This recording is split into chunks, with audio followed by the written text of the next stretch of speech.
welcome to my channel.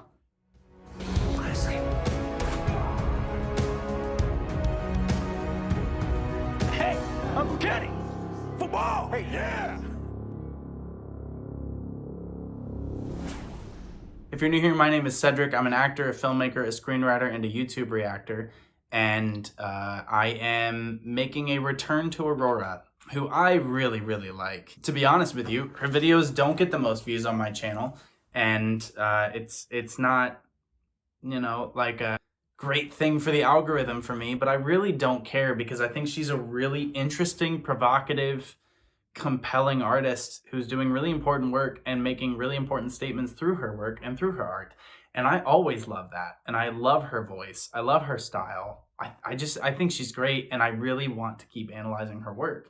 This was not requested. This is just a song I found that seemed like people enjoyed, and I know nothing about it other than it's Aurora, so it's probably going to be good. It's a live performance, which I think I've only done one of for her before. Before we jump into this, I do want to say thank you to my patrons on Patreon. Thank you for your support. Thank you for making it possible for me to focus on my auditions, my screenwriting, my directing, all of the things that I do. Thank you so much for that. I really, really appreciate it. It also just makes it possible for me to like go and buy a book, which I read in between scenes on film sets and on flights and on train rides, and also here at home and on the beach and in the park. I like to read. I like to drink coffee sometimes. And sometimes when I write screenplays, it's easier to not be at home and to rather be at a coffee shop because there are fewer distractions at a coffee shop. So that's what I'm trying to say.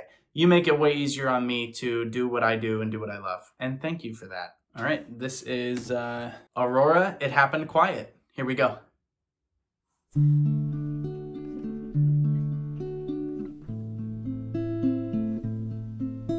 Oh, I love the shallow focus. Like it's on the title and then it racks to her. Beautiful. Oh, my video messed up. Okay. As it rains against their will, feathers falling out of a pillow, as if time is standing still, and I can't remember much more, but I know it happened quiet, so quiet. Words falling out through the window. So I'm not going to analyze a lot of the cinematography here. It's going to be pretty standard fare for a live performance. It looks good. I like her costume a lot. I like the outfit, costume, whatever you want to call it. The principle remains the same. I don't know if she saw the space before, but look at the way that the colors actually match what's around her with the wood. She's wearing kind of that darker red, orangish type thing, but it's also very her. It's like a shawl with 3 necklaces and like 2 layers underneath it, and it's eclectic and strange and wonderful. The story that she's telling, look in her eyes as she performs. And so much of acting happens from the eyes. And, you know, I just did this one-man play playing Bobby Kennedy during his presidential run. And when it's one person on stage, you really have to like be that person because no one's going to look anywhere else. You cannot turn it off for a second to catch your breath. You have to be on. And I was close to the audience. I know a couple of you came to see the show, and it was wonderful to meet some of the Sedgehogs at the show. But, you know, I was 5 feet from the audience. They could see my eyes. I had to find Robert Kennedy's memories. I had to think back on the documentaries I had watched and the books I had read and the speeches I had watched and listened to. I had to create those memories because they had to see that I was legitimately remembering things and thinking of things in the moment. And that's what Aurora excels at. She has such an emotional connection to the songs that to the songs she's singing, to the stories she's telling, that it really plays. When she's singing about the feathers, she's seeing the feathers. When she points to the window, you can see she actually looked at the camera for a sec, and then you could almost see her go, no, not that, that's not. And then she's pointing and she's gesturing and she's seeing it. You can see her, even in that brief moment where she kind of looked in the camera, it was almost like a, what are you doing here? Because it had like interrupted her memory palace or whatever she's in. It's so cool to see how into it she is. Even though she's standing in a studio with a mic in front of her face, she is living in the moment of this song. And that's what makes it so good when she sings like, pillow. It's soft, it's intimate. she's telling a story, and it's almost like a goodnight story. You know, it's this soft, almost lullaby type feeling, and the wonderful guitar just slowly picking at all the notes almost sounds like Hallelujah by Leonard Cohen. It's really, really cool to hear that. Let's keep going with it. All that remains is a silent call. Is the earth colored red as I land like a flower on the meadow? Oh, love is wild. Listen to this again when she hits flower. Listen to how thin the note gets, because it gets up in her range and she doesn't want to go into any sort of head voice or anything. So she stays in this kind of thin, reedy space. Compare and contrast it to how open she just went on what I think the word was love it or lovin'.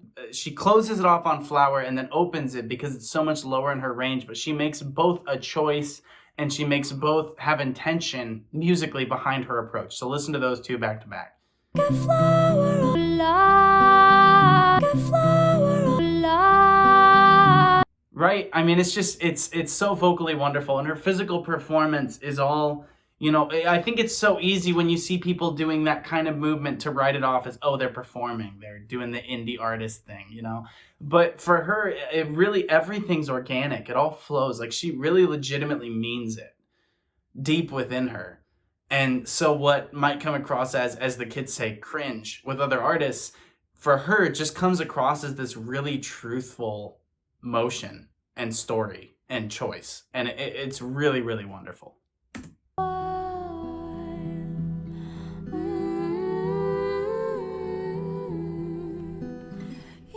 So she gets closer to the mic there because she's quieter. Apart, like a stone can be broken into sand. Look at the way, I know I keep pausing. She's so open, there's a lot of air escaping. It's very breathy, but the different approach. You fell, stone broken, right? I don't know what the exact words were, but she actually changed over the course of one sentence her entire vocal approach to make it harder, to make it more of a strong sound. And you can see her kind of pull back from the mic a little bit as she did so, because she knew there's going to be more air coming out, and she adjusts as she goes. It's storytelling. It's storytelling. It's not just like singing and hitting the notes and saying all the words at the right time. It's injecting emotion and memories and reality into it and telling us to see it with her. And it's wonderful. 1,000 pieces spread across Wonderful harmony from the guitar player. And you can't remember that day, but you know it happened quiet, so quiet. Nice. Words falling out through the window. All that remains is a silent call. Is the earth colored red as I land like a flower on the meadow?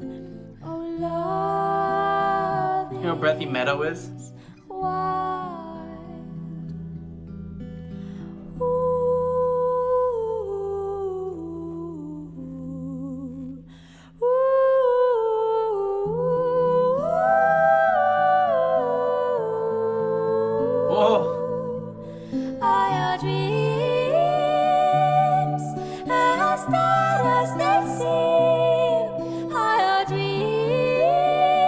Look how wide open her mouth is. It's so open because she wants that wider sound. She wants that slightly more stressed sound. It draws out the E sound. There's so many different ways to approach vowels. If you're saying a word that says AR, like hard, you say hard. The R is implied, but hard, right? Not hard, because it closes off the sound. It doesn't quite make it as powerful a sound. Well, with dreams would be the technical approach. Dreams, dreamed, makes it slightly more nasal. But again, we're talking about more of a musical theater style. With her, it's dreams. This is the open sound. It's this wide sound. It's ethereal. It's sort of this angelic type sound. When she went up with the tight harmony up, and it was just the open ah, right? When she went with the ah vowel and she took it up, it's keeping that open flow of air that really, really works with her voice. Ah, she's so good. Higher dreams, as dead as they seem. Look how open. Stop. Don't you speak over my voice. I will return from the shadows, and I bleed in your bed. Turn it red like the ground outside your window. Oh, love is wild. Love is wild. Love is wild. Yeah. Oh.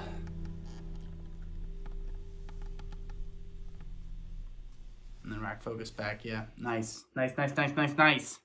She really captures sort of the melancholy anger of the piece. It starts softer. It reminds me of Murder Song. It starts a little bit softer, a little bit more, I guess, willing to give the benefit of a doubt. But as the anger starts to creep in, as the desire for justice starts to creep into her voice, she opens it up and she takes that with her vowel choices, with her placement, with how she's using her vocal folds and even her physical performance. She's doing a lot of rise and fall back as if she's finding the strength to push up toward the mic and then falling back from it. Her eyes are all over the place. I mean, it's you can see her living in the song, and that's what makes her so special. When you listen to her actually recorded, like if you listen to Running with the Wolves or Runaway or The Seed, like you can hear her thinking about it as she sings. And it's the same thing here. Like you can hear her living in that moment,